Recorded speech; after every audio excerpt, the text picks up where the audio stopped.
반갑습니다. 모두다 행정사 송범석 대표입니다. 음주를 하게 되면 잠이 많이 오죠. 술을 마시면 잠이 오는 이유는 알코올이 뇌에서 가바라는 신경 전달 물질의 작용을 촉진하기 때문이라고 합니다. 이 물질은 진정제나 수면제와 비슷한 작용을 하는데요. 그래서 잠이 안 오면 술을 마시고 잔다는 게 어느 정도는 일리가 있습니다. 어쨌든 이러한 신체 작용으로 잠이 들게 되고 음주운전 시에도 갑자기 잠에 빠져서 적발되는 경우가 많죠. 이와 관련해서 만일 잠깐 잠을 자고 난 뒤 대리운전을 요청할 생각으로 쉬다가 적발된 경우에는 자신이 자동차를 움직이지 않았다는 점을 적극 주장해야 합니다. 특히 음주운전 후 신호대기 중에 잠을 자다가 적발되는 경우가 상당히 많은데요. 이때에는 두 가지 문제가 수반됩니다. 첫 번째는 경찰차와의 사고 문제입니다. 보통 잠을 자다가 적발된 경우에는 목격자 신고가 전제가 됩니다. 이때 경찰이 출동하면 음주운전자가 잠결에 앞으로 차량을 몰아 튕겨 나가는 걸 방지하고자 경찰차를 바짝 앞에 붙여두는 게 일반적인데요. 이 경우에 음주운전자가 경찰차에 후미를 추돌하게 되고 경미하게 경찰차가 파손이 되는데 대물사고로 인정이 돼 면허 취소가 2년으로 가중될 가능성이 있습니다. 경찰차에 대한 대물 수리 변상도 당연히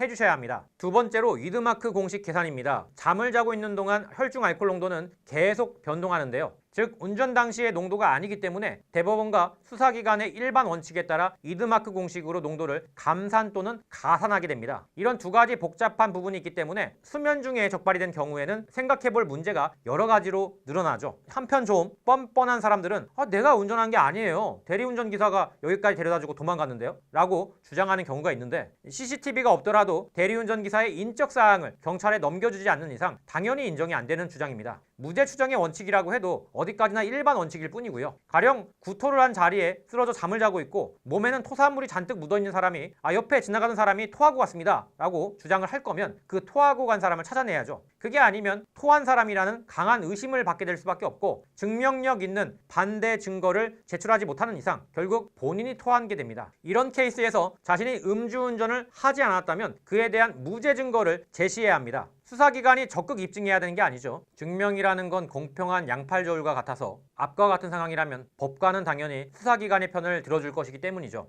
결국 음주 후 차 안에서 잠을 자는 것만으로도 음주운전으로 처벌받을 오해가 있을 수 있다는 거 명심하시고 술을 마셨다면 차에 접근하지 않는 게 최선의 방법일 것입니다. 여기까지 모두다 행정사 송범석 대표였습니다. 이 영상이 도움이 되셨다면 좋아요와 구독 부탁드리고 저희 모두다 행정사 카페에서는 양형자료 매뉴얼을 비롯해 면허구제를 위한 매뉴얼까지 무료로 제공하고 있으니 아래 하단 링크를 클릭하시고 카페로 넘어와서 받아가시길 바랍니다.